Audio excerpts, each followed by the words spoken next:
धारा 370 का हटना ही विकास था। ये जो यहाँ की रीजनल पॉलिटिक्स हमें झूठे वादे और दावे दिखा रही थी कि 370 की वजह से यहाँ पे अमन की बहाली है, 370 की वजह से यहाँ पर विकास है, जो कि हकीकी मानों में नहीं था। 370 और 35A ये दो धाराएं हटने के बाद मुझे लगता है जो सेंट्रल गवर्नमेंट ने यहाँ पे विकास के नए नए वसाइल और नए नए ज़राए पैदा किए हैं, मुझे लगता है कि वो ग्लोबल लेवल पर, आलमी सतह पर वो आया है। यहाँ पर सबसे पहला विकास अगर आप देखें कि मिलिटेंसी को क्रश किया गया फुली तौर पे। जिस तरह से एक बड़ी गाड़ी के नीचे अगर छोटा सा डिब्बा आता है और वो किस तरह से जो है सिमट जाता है, ख़त्म हो जाता है उसका वजूद, उसी तरह से यहाँ पर मिलिटेंसी को और पाकिस्तानी रेडिकलाइज्ड नरेटिव को और हुर्रियत के रेडिकल नरेटिव को यहाँ पे ऑपरेशन ऑल आउट चलाया गया। मरकज़ी सरकार ने जम्मू कश्मीर पुलिस के साथ मिलकर, यहाँ की भारतीय सेना ने, यहाँ की पैरामिलिट्री और सिक्योरिटी फोर्सेस ने मिलकर उन खुदगर्ज अनासरों का कला कमा किया और उन खुदगर्ज अनासरों को ख़त्म किया। वो सबसे बड़ा विकास था। आप देखिए यहाँ पर सिविलियन किलिंग्स होती थी, बहुत कम हो रही हैं आज। आप देखिए यहाँ पे पत्थरबाजी हो रही थी, पत्थरबाजी में रेडिकल करके, ब्रेन वॉश करके यहाँ के बच्चों को उनको लालच देकर उनसे पत्थर फेंकवाए जाते थे। लेकिन अब वो पत्थरबाजी बंद है, पैलेट गन कहीं नहीं चल रहा। जब पत्थरबाजी नहीं हो रही तो पैलेट गन भी नहीं चलेंगे। जब पैलेट गन नहीं चलेंगे तो लोगों की आंखें बचेंगी। जब प्रोटेस्ट नहीं होंगे तो पैसे नहीं लगेंगे। आप सोचिए 2019 से अब तक कितने फ्राइडे हुए। ये सैकड़ों की तादाद में फ्राइडेज होते हैं। हर एक फ्राइडे पे यहाँ पे एक एक बच्चा मरता था।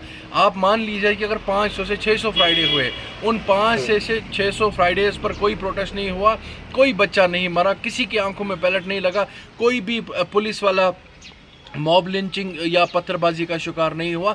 तो आप देखिए सैकड़ों की तादाद में इस स्ट्रैटेजी की वजह से यहाँ पर हमारे बच्चों को सेव किया गया। ये विकास नहीं है। उसके बाद अगर आप बात करें डेवलपमेंटल प्रोजेक्ट्स की, वो आया है यहाँ पर। आप रेलवे देखिए, संगलदान तक रेलवे प्रोजेक्ट शुरू हुए। जो वर्ल्ड का सबसे टॉलेस्ट रेलवे ब्रिज जो है वो बन के तैयार हुआ। यहाँ के पावर प्रोजेक्ट्स देखिए, बड़े ही ज़ोरों शोर से उन पे काम चल रहा है। यहाँ के जल शक्ति के प्रोजेक्ट देखिए, ज़ोरों शोर से काम चल रहा है। यहाँ पर आज डिजिटाइजेशन आप देखें कि एक आम बंदा, एक अनपढ़ सा बंदा जो है अपने मोबाइल पे अपना सारा कुछ चेक करके ग्रीवेंस डाल सकता है, आप अपने काम का स्टेटस चेक कर सकता है। तो ये विकास नहीं है तो और क्या है। इससे पहले अगर पैसा आता था वो एमएलए साहब के टेबल तक पहुंचते पहुंचते लाख का 50,000 बनता था। फिर 50,000 से जब वो एक छोटे से वार्ड में पहुंचता था या छोटे से घर में पहुंचना होता था तो 50 रुपये बन गया होता। तो अभी देखिए आप कि ऑनलाइन बंदा सारी ट्रांजेक्शन्स अपनी चेक कर सकता है कि मेरे गाँव में कितना पैसा खर्च हुआ, मेरे गांव का कितना फंड्स है, मेरे गांव पे काम कब लगेगा। मैग्डमाइजेशन चल रही है। सबसे बड़ी बात श्रीनगर टू बारामूला जो 4 वे बन रही है, आप देखिए वो 90% वो काम जो है ख़त्म होने जा रहा है। अब श्रीनगर से बारामूला तक का सफ़र या बारामूला से श्रीनगर तक का सफ़र जो है वो आधे पौने घंटे में ख़त्म होगा। ये विकास नहीं तो और क्या। सबसे बड़ी विकास की बात जो मैं फिर से दोहराना चाहूँगा, जो सेंट्रल गवर्नमेंट ने, जम्मू कश्मीर पुलिस ने, भारतीय सेना ने, यहाँ की पैरामिलिट्री जो सिक्योरिटी फोर्सेस हैं या पैरामिलिट्री ऑर्गेनाइजेशंस हैं, जो मिलिटेंसी का कला कमा हुआ।